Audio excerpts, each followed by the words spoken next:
In order to graph this circle, I'm going to start by describing the center and the radius of the circle. When your equation is in standard form, like this equation is, finding the center is easy to do. The center is made up of the h and k values, the numbers associated with x and y. If there is no number, then those values are 0. The center is always going to be created by using those two numbers. Make sure it's x and y, or h and k in that order, and then making the opposite number for your coordinate. So I see a -1 in the parentheses, my center will be at 1, comma, -3 for the center of my circle. So I'll go ahead and graph that point right away, I suppose. So 1, -3 would be about right there on my coordinate grid.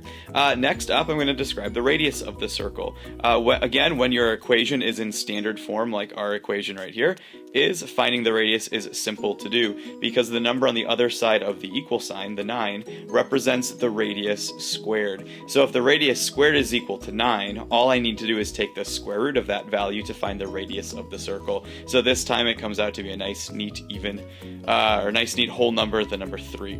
So the radius of my circle is 3, and so the way I'll use that to then graph my circle is from the center, I'm going to count 3 spaces in the vertical and horizontal direction. So I'll count 1, 2, 3 to the right and put a point. I'll count 1, 2, 3 to the left, and so on. I'll go up and down 3, up 3, oops, right there, and then down 3, 1, 2, 3. And so those 4 points, those 4 green points, would describe where my circle is. And so the best you can, I'll see how I do here on the iPad, the best you can, you want to make a nice round circle. So some people like to go piece by piece, some people just like to go for it. As long as I can see your points, as long as I can see you gave it an honest go at making a nice round circle, I'd say you're good to go. So there's the equation, or the graph of our circle, based on that standard form equation.